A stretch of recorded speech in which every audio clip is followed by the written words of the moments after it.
हार के पीछे खास करके हमारे 3 विधानसभा सिकंदरपुर, बांसडीह और बेलथरा रोड और वहाँ का जिलाध्यक्ष संजय यादव शुरू से मेरे खिलाफ कार्यकर्ताओं को भड़काने में लगा हुआ था और सभी मंडल अध्यक्षों को बराबर निर्देशित करता था कि भारतीय जनता पार्टी को वोट नहीं करना है, रविंद्र कुशवाहा को चुनाव हराना है। और इसी अभियान में शुरू से अंत तक लगा रहा। हमारे सलेमपुर में यहाँ पर प्रदेश सरकार की राज्य मंत्री है विजय लक्ष्मी गौतम, ये एक दिन भी प्रचार करने के लिए सलेमपुर में कहीं नहीं निकली और अपने लोगों को लगा करके सुनियोजित तरीके से मेरा विरोध कराया और विरोध करा के हर बूथ पर जहाँ पर उसके कुछ लोग हैं उन लोगों ने हराने का काम किया।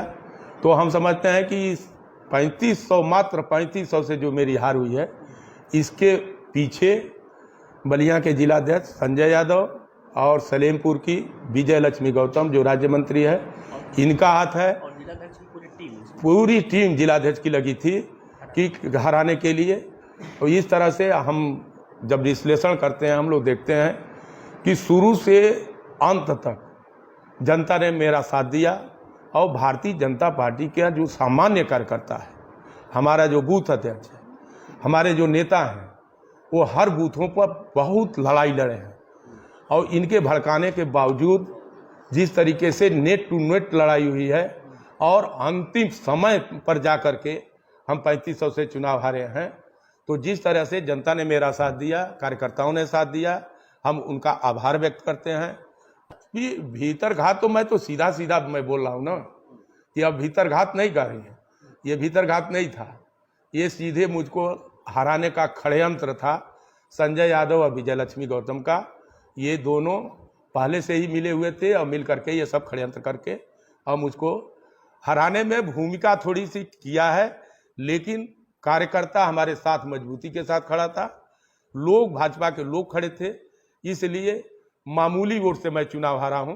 अगल बगल आप देखिए बहुत ज्यादा वोटों से लोग चुनाव हारे हैं। ये तो सही बात है कि भारतीय जनता पार्टी का कोई कैंडिडेट अगर चुनाव हारता है तो ये मोदी जी की भी हार है, योगी जी की हार है।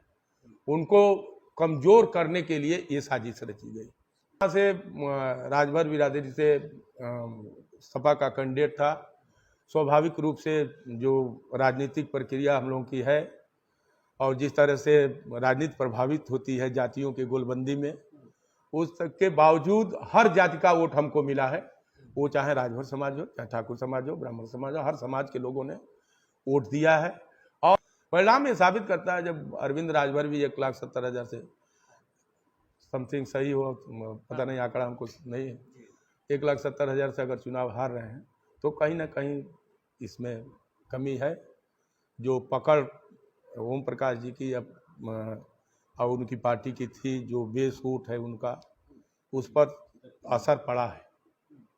और दूसरी चीज़ यह है कि उत्तर प्रदेश हो या चाहे देश हो, इस बार का चुनाव में कोई बहुत बड़ा मुद्दा जनता के बीच नहीं था जिस पर क्रिया प्रतिक्रिया होती। ये सामान्य सा चुनाव, एक तरह से हम कह सकते हैं मुद्दा विहीन चुनाव हो गया था, जिसके कारण क्यों नहीं मुद्दा बना पाया पार्टी का संगठन पूरी तरह से यहाँ की परिस्थितियों से अवगत है। आपने कराया है? नहीं, हमने नहीं कराया, खुद वो लोग चुनाव के पीरियड में आ रहे हैं, उन लोगों ने देखा है। फिर पार्टी ने जो टीम बनाई है वो आएगी, वो टीम जांच करेगी कहाँ से गलती हुई है, किस लोगों ने गलत किया है, और पार्टी को जो निर्णय लेना होगा लेगी। क्या मांग करेंगे ऐसे जिलाध्यक्ष को हटाने की? हम नहीं, हमारे तो चले तो एक क्षण भी वैसा आदमी जिलाध्यक्ष नहीं रहना चाहिए। मांग करेंगे कि हटाया जाए? नहीं, पार्टी को निर्णय लेना है, पार्टी निर्णय करेगी जो। ऐसे जिलाध्यक्ष को यहाँ नहीं रहना चाहिए, नहीं रहना चाहिए, एक क्षण भी इसको पद पर नहीं। पार्टी के लिए बहुत ही भीतर घाती नहीं, वो समाजवादी पार्टी का एजेंट है, एजेंट है। 5 साल विधायक रहा, केवल एक वर्ग विशेष का काम करता था।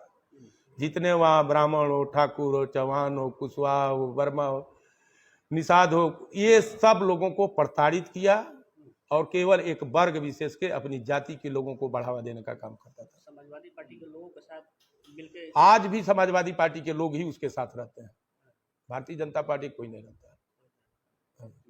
कोई भारतीय जनता पार्टी के कुछ नेता हैं जिनको पता नहीं क्या घुट्टी पिलाया है, वो अध्यक्ष उसको बना दिए। ऐसे आदमी को अध्यक्ष ही नहीं होना चाहिए।